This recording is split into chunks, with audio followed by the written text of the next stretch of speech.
السلام عليكم ورحمة الله.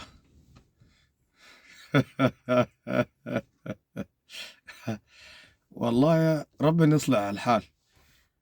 أول حاجة يا شباب، في بيان عجيب خلاص وفي كلام جميل جدا جدا. الجماعة طبعا أمس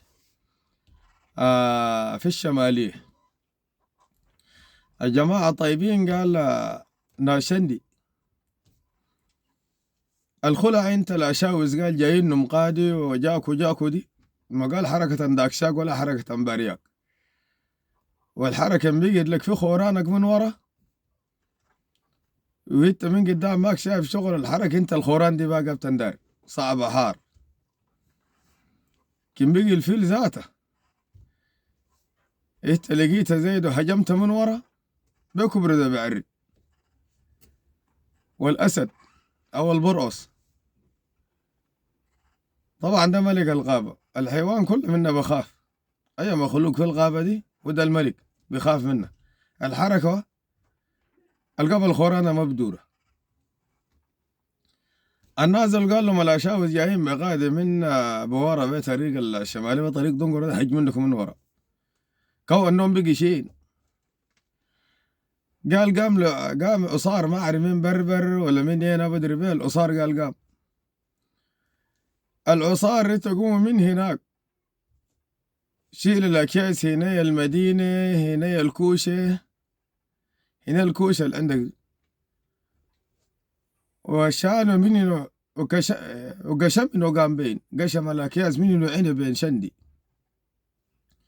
كو السما ده الأكياس مع شات بالطيارات فوق بيوت زي ده. والجماعة الطيبين دي انت اللي بقولها، دي الجافلة وربط لها كالعوتة، وشافوا هم ذاته قاعدين باقي من الجوجلين خفاف على أقل شيء هم معرضين هنا بدور التعريض، والتعريض خلاص تم. الله داري يقيسهم بالأكياس زي هم قال بداوسوا الدعمي، والله داري يقيسهم بالأكياس، وقال من هنا ده. والجماعة قالوا ير،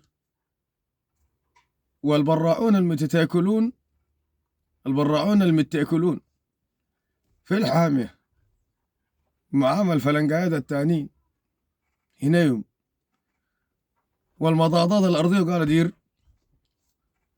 السما ده ولعوا زي ده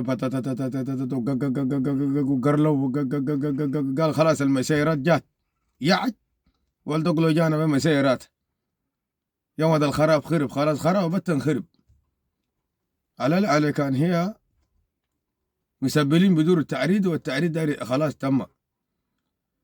قال كدر فكروا المضاضات دي كلها، قال ضربت فوق رمت الأكياس زي طب، بعد شوية في كيس زيد جنازل، الكيس نزلت دي قال يعج نحن من فضحنا قدي ما أكياس ساكت عليكم الله، دول ناس بيداوسونا نحن، دول ناس بيداوسوني. إذا كان أنت من الكيس بتعرض، من الكيس بتعرض، فيها زول بيداوس بعرض من الكيس زول بيداوس من الكيس بعرض، شغل طردك الكيس، طردك الكيس عليك الله بداوس لك رجال ولا شاوي زول بيداوس. بعدين أنا داير أوريك عشان أقول لك أنت بتداوس العشاوس. وزمن الإنجليز مرق، الإنجليز قال يصنع جيش سوداني عشان يحمي الوطن ويحمي المواطن.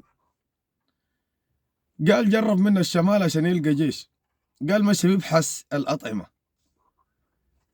قال مشي هناك لقى الجماعة الضناقلة والجعلية والمهزة كلهم الملوحة ديك اللي بعملوها بالسمك دي اسمها الملوحة.